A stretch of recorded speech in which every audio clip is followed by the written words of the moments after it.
We are back again with Clean Hearts, Clean Homes. My name is Masi Mwendwa. Last time we're talking about the gate of access and what we have allowed to enter our spaces and what we need to shut out. Today we are talking about the living room. Some years back, my son came to the house. I remember he was younger and told me our home is aesthetically pleasing. Now, coming from someone who's young, I laughed, but I didn't stop there. I started thinking about aesthetically pleasing. Aesthetically pleasing. So he's telling me the cushions are put in the right spaces. The blankets are arranged neatly in the basket. The books are aligned. The picture frames, everything is perfect. And I remember thinking about it, and at the same time, what we were going through, even as a family, wasn't aesthetically pleasing. And I remember God asking me, is your life this way, aesthetically pleasing? And not to men, to me. Can I look at you, what you present out to me every day when you leave your home? Because our sitting rooms look like that because that's where we host people. So just thinking about it is, we want our guests to come to a place that is curated to almost like we're expecting you. And when they enter, there's an impression that they get. But it's the same with our lives. Every day we walk out, and sometimes presentation can be performance, because our homes may look like that, but our lives are not like that. And I started thinking, it's when you're asked, how are you? And the version you give, what you're fronting is, I'm okay, but you're not okay. Everything is good, but it's not good. Versions we present outside. And sometimes it's just, they are safe versions we are trying to give. But God started speaking to me and asking me, is it when you go home today, can you be able to arrange that living room the way you feel? Then if you arrange it, it doesn't look the same. And he said, asking me, invite me in. Because sometimes it's fatigue. You're too tired. You've been doing the most by yourself. Sometimes it's just things that you have kept for so long, thinking, I'll handle them today, I'll handle them tomorrow, and something else takes over. And you haven't done it.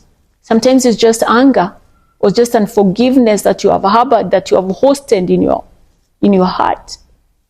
And when you invite God in, you start realizing He's helping you deal with it. That anger you are holding on to is poison that constantly is draining you, but you have to present something.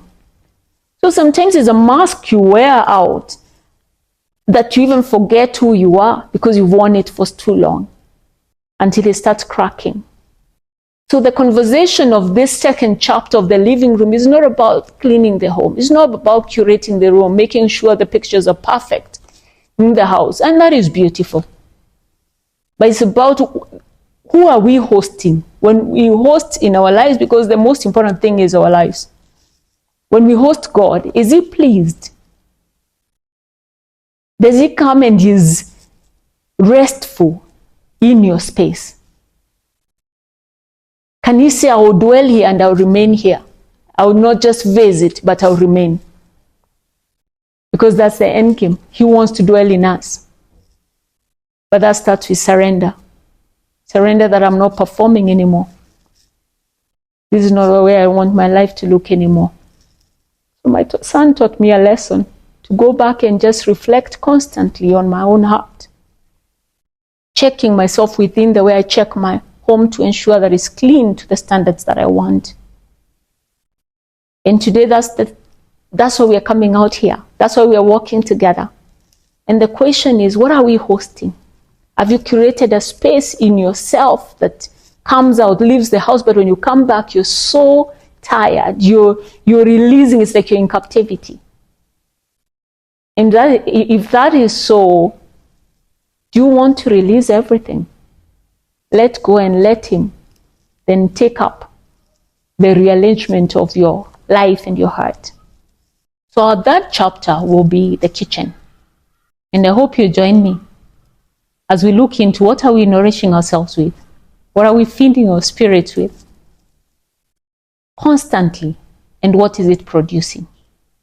This has been Mercy Mwendwa, the author of Clean Hearts, Clean Homes. If you want to purchase a book, please DM us. Thank you.